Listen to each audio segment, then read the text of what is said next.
Are you working on your author career but struggling to get that first book published? Does the goal of being an author seem too lofty? Or thoughts of having multiple books and making a full-time living are as fantastical as living in Cinderella's castle?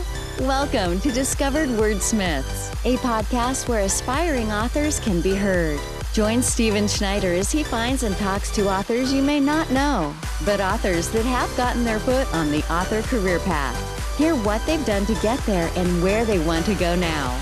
Settle back. It's time for a bit of inspiration and advice. Come listen to today's Discovered Wordsmith. Topic that we've not discussed with anyone before. So before we get into that, let me ask you, you've been writing most of your life. What are some things you've learned that you're doing different now than when you first got started, or when not necessarily when you were doing the journalism, but when you were writing books and stuff, because that's two different writings. So what have you learned? What are you doing different from when you first started?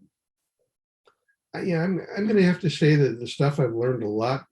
We talked about Dave's group, but there's also another group that meets on the West Side that Mudcat, who you had on as well as part of, where we critique each other's works. And he's a great writer, by the way.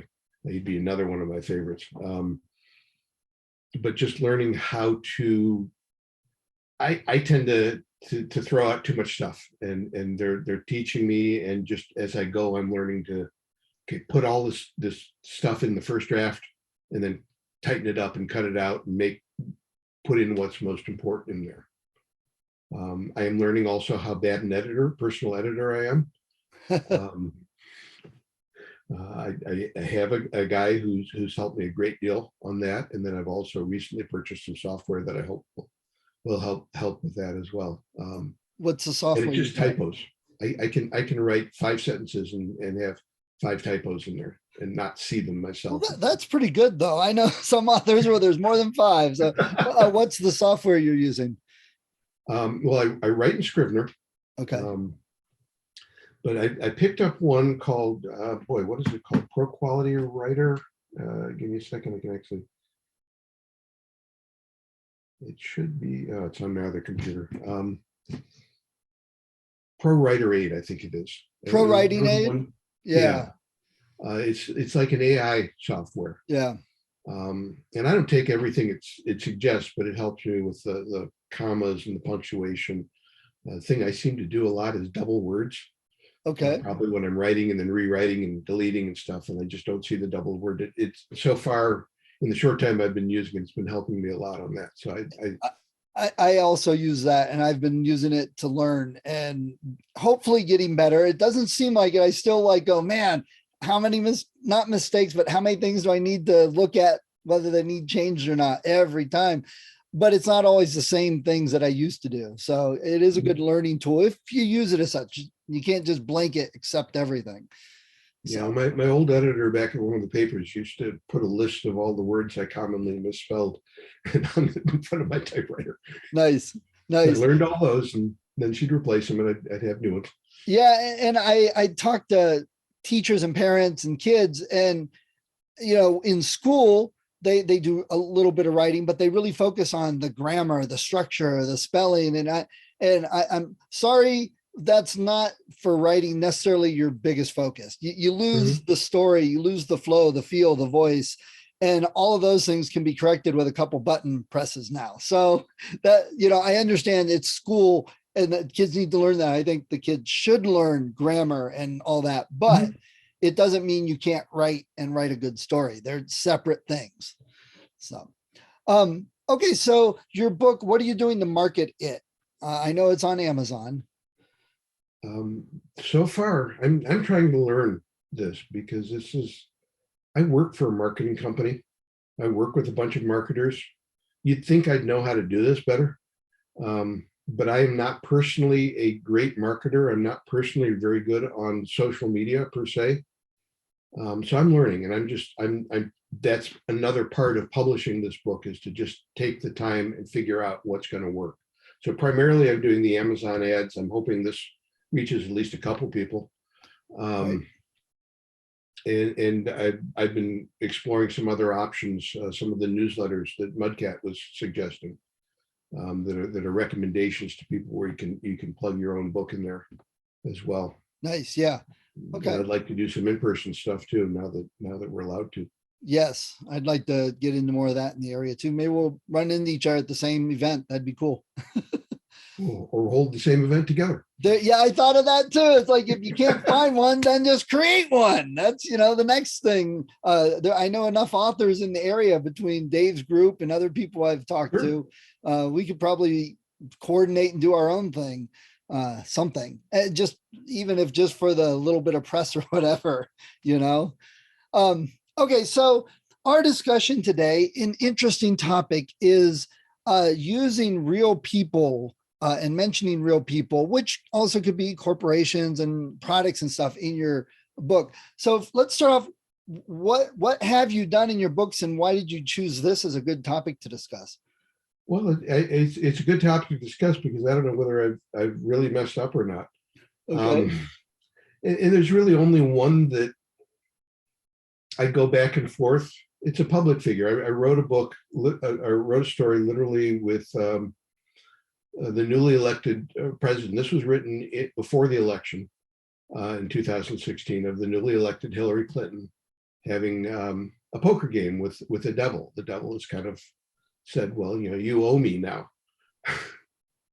And we're gonna play poker. And it's not an anti-Hillary Clinton story. I just use her because she's a fascinating figure in my mind. She's a very strong person. I like any politician, and I've known a lot of politicians because I was a reporter for so long. They have to make deals with the devil in a not quite so literal format. And I guess I speculated a little bit about whether she really liked the life that she's chosen or not, or maybe she would have chosen something different. And it's called Heart's Desire. And in it, the devil is able to give her heart's desire. And as in all devil stories, when the devil gives you something, no matter even if it's something you want desperately, it's not always what you expect it to be. Right. So I don't want to offend her, but I can't think of any way to write that story without her being the main character. Right. Right. Well, And it the sounds. former president also shows up in a not particularly flattering light.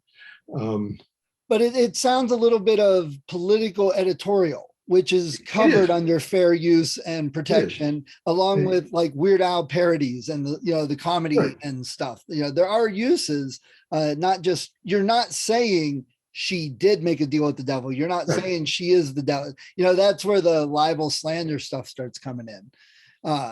So yeah, I have some background in media law just because of what I did. So I figured legally I'm probably okay.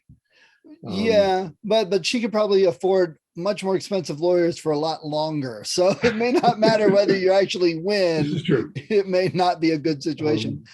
But I mean, interestingly enough, and like I say, I don't consider it an anti-Hillary story. I'm really not anti or pro anybody. I didn't vote for either of them in that particular election. But the strongest reaction I've gotten is from a Hillary supporter. Really? As somebody who was like, well, I don't like this. I don't think this was right. Well, you portrayed her the way she's portrayed in the media, type of thing, which I guess I sort of did because that's where I got all my information. Right. So as a journalist, you go and you talk to people, you interview them, and you put their words directly out in print. But usually, don't you have to get like a permission on that they say, yes, I give you permission to reprint this and that, or use my name and things? Is that? I think it depends on the story, whether they're newsworthy or not. I used to do a personality profile. That was one of the fun things that I used to do. This is primarily New Mexico, but other places as well. And people are perfectly willing to sit down and agree and tell you their whole life story, good and bad. And I never felt like there was any. They might tell you, I really don't want you to publish this particular thing, and I'd be discreet as long as I could be. And if it's a news story, I have pretty much full full ability to say whatever they say, as long as there's nothing being given to me specifically off the record. I mean, it's more journalistic ethics than legal protection if it's a public figure in the middle of a public event. So for journalism, if you're doing a piece, maybe you're at a thing, someone's talking, whether, another journalist is interviewing them and you're just there or whatever, if they, how would this work? If they say something that could be libelous against somebody else or slanderous, I know one's in print, one's spoken. I always get them confused. But if they say something about another political party and it could be slanderous, and then you print that what they said, is there any repercussions on you for that, or could there be? I don't think so. You always quote who said it, and specifically, I didn't say this. This is what this person said. Okay, I think that's part of the story. If they're lying about somebody else, that's a real story. But what if they came back on you and said that's not what I said, or something that you changed what they said? It goes to the editor, and we'll plead our cases and explain why, and they may or may not print a retraction. I don't think I ever had a retraction for that. Okay, anything like that. So I don't know that ever came up. Just curious, just my head think of situations, but in fiction, that's totally made up by you. So you've got all the responsibility, and being fiction, it is made up, but you still can't. You got to watch what you say about people, and like same as in movies. If you're talking about Ford, but you're talking about the Mustang, and then what a piece of crap it is, blah blah blah. You could get in trouble for using the actual products and names without permission. Have you done anything like that? Or have you said, what, I should get permission to use this, my book or anything? Not for that kind of thing. There are a couple, there are two music permission things. There's one song that I quoted that I specifically asked for permission to use that. Okay. And was given permission. And another one that I figured David Bowie would never let me do that, so I changed it to a different song. So the one you got permission for, how did you go about doing that? I emailed them. I mean, they're still active. It's a group called October Project, and they created a song called "Bury My Lovely," which is just gorgeous song. I've actually met the singer of the song, Mary Fall, a few times. But I actually asked permission of the people who wrote the song because I'm actually quoting lyrics. And I do understand that can be an issue when you're publishing fiction. You just can't, over a certain point, you just can't use people's stuff. I use a four lines in that song. Right. But I basically emailed them and got the answer back. I figure that's enough. So do you know, if it was, let's say, the Grateful Dead or something like that, how you would go about getting permissions for that? Because I don't think emailing them direct, you'd get an answer. Well, interestingly enough, the last story in my book actually involves emailing the dead. Okay. Wow. And I guess that you could take that either literally or figuratively in this particular case. Right. I would assume you'd have to go to whoever owns the rights, and I don't know. You'd have to research that. Okay. All right. I probably wouldn't use that. This particular song inspired this story. I kept thinking, this is such a beautiful song. I love the music. It creates this whole atmosphere. I wonder what the story behind this atmosphere is. And it scared me how dark that went when I started writing it. Really? But, it's a good story. And I think today's world, it may be even easier sometimes to get a hold of people. They have websites with contacts, and it might, if it's a bigger name, that might go to a PR firm or contact assistant or something. I get that. But a lot of bands, especially ones that are on the comeback, used to be big in the 70s, 80s, disappeared, and now they're on some, but it's smaller. They're not the limelight. Sometimes it is easier to get a hold of them with that. So this was a band that was around for a couple of years, and they really hit the big time, and then something happened. I don't know what. They broke up, and I figured they wouldn't mind having a little more publicity about their stuff, because I'm sure. Sure. Yeah. And I mean, to me, I would say, well, I would love to include these lyrics, but also then on my website, put a link to Spotify for people to listen to it. So it's like, I'm giving you a little bonus there. Yeah. The bargaining. I did. Oh, anybody who helps me, I figure I'm going to put a link in there for them. nice. Okay, good. There's the advice, for authors. It doesn't hurt, to do whatever to help others out. Okay. There's another story in the book that Okay. I mentioned in the first segment. It's the tomb of Gustave Guillemette. He was an Orientalist painter in France. There's not a lot really written about him, at least if you search the internet. There may be some obscure book or something. It's the most beautiful tomb I've ever seen. And it was done by a friend of his. And both my daughter and I were both kind of really entranced with that. And I wrote a story, kind of building a story around his life based on like the few little facts I could find about him. So I've created this whole person and this whole adventure that never existed. And I'm afraid I'm doing to him what the movie Amadeus did to Salieri, which is take a person who is a real person, who's a real creative, wonderful person, and create this strange myth about him. And I think probably a lot of people think that Amadeus is based in fact, and I don't believe, as far as I know, it is at all. Right. Certainly my story is not, but there aren't a lot of facts to so how in that story. So how do you handle that? Because I mean, you said it was 16th century or somewhere in there? No, he was 19th century. Okay. So it's been a while. What I do for several of these stories were the ones where I think it could be confusing, and it's probably not enough, but I add an author's note. At the end of the Heart's Desire, I add an author's note saying this is political parody. It's not really meant to represent the real Hillary Clinton. And this one, I mention, okay, I've taken bits and pieces of this man's life. It is not a true biography of this person. I don't know enough about him to do that. I've seen his work. His work is all over the internet. You can look it up, and the work of the guy who created the tomb is there as well.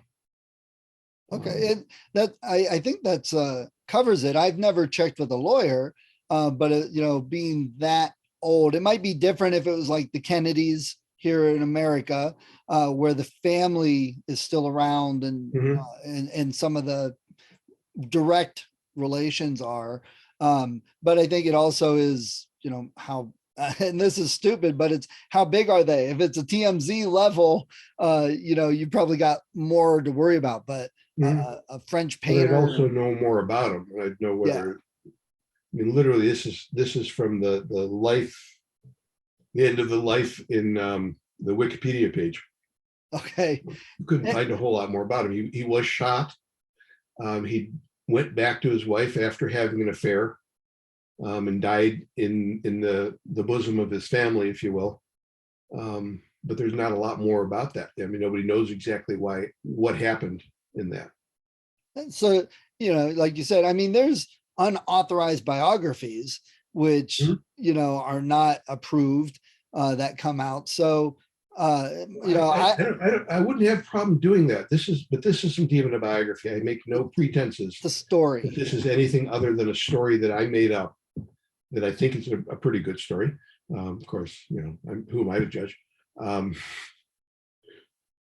Well, when I did do a lot of research about he used to go to Algeria and paint, and I did a fair bit of research about the French occupation of Algeria, the very brutal, vicious occupation, and a lot of that plays into this story as well. And that is based on fact, even though the actual incidents are completely out of whole cloth.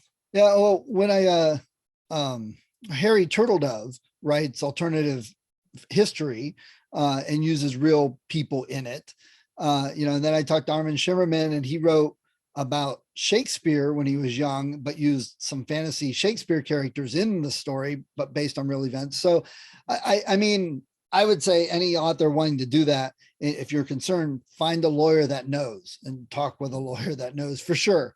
If you're concerned, I mean, I would just guess there's not going to be anybody bothering to, oh my gosh, you wrote about my second great. Yeah. So yeah, I'm not worried legally about it. I guess there's a part of me that just thinks, I just want to make sure everybody knows this is just a story. A fiction, yeah.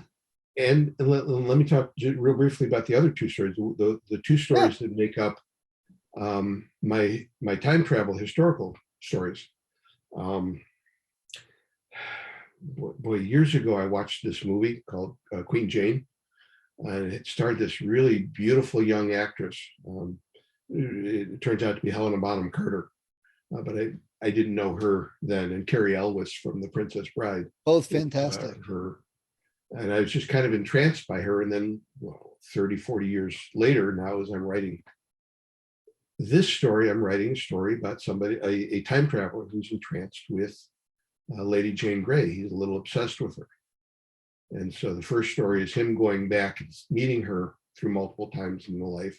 And then the second story is when he tries to take her back to his time.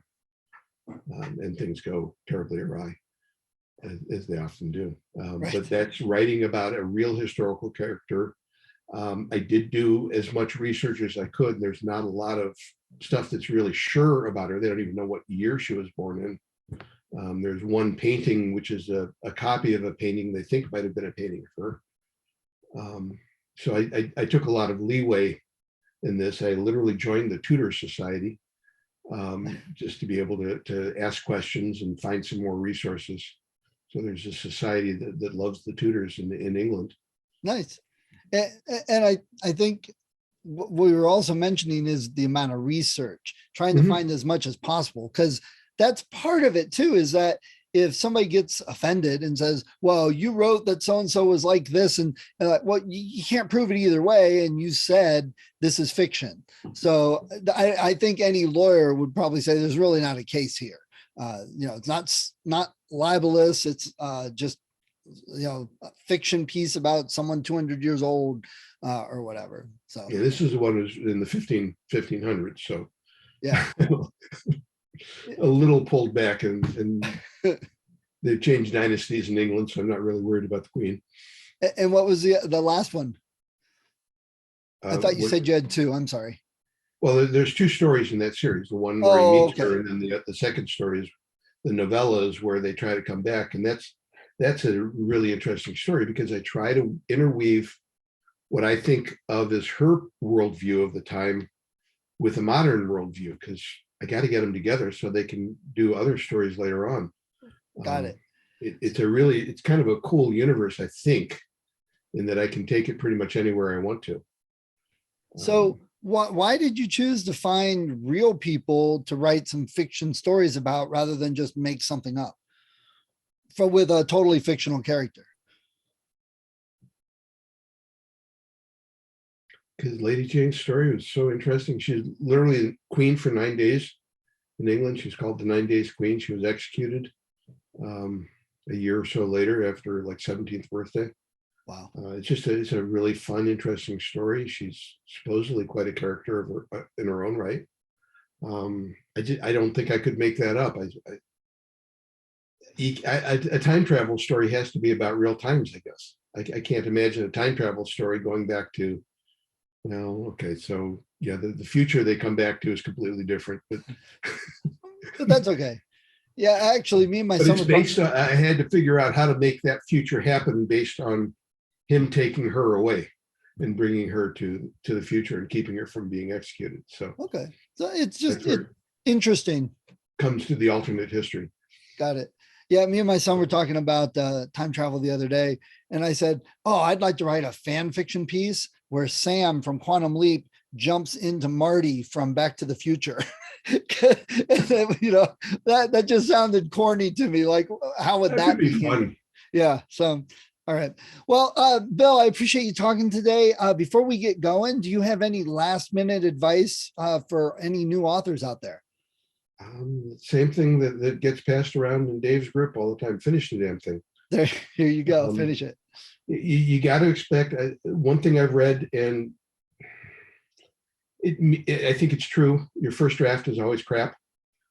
At least it needs a lot of work. So just get it down, get it done, and then you can go back. The editing is as much fun as the writing sometimes, because you see things and you change things and you can then tighten it all up and make it really work the way you want to. So write it down first and then get back to working on it and work it until you got what you need. And honestly, I've found for myself, editing is the best part. It's where I get most writing done. The first part is actually harder for me, just getting that first draft written and not editing myself, not changing things. I want to get it out and have the story, because then it's much easier for me to fine tune it to a better story. Yeah, I know I'm not an outliner per se. I usually know the beginning, the middle, and the end of the story, and then I just have to find my ways through the various scenes that I've imagined. So a lot of times it's that first writing is just to find a way to get from point A to point B to point C to the point Z, and then you can tighten it up and make sure it all works, because the first stuff you write may not fit the last stuff you write. You have to change things. Certainly happening in the book I'm writing now. Yeah, I find that a lot myself. All right. Well, Bill, I appreciate you taking some time today and talking to us. Appreciate your bringing me on. This has been fun. Great. All right. Well, you have a wonderful day. Enjoy the weather. It's nice today. Thank you for listening to Discovered Wordsmiths. Come back next week and listen to another author discuss the road they've traveled, and maybe sometime in the near future, it might be you.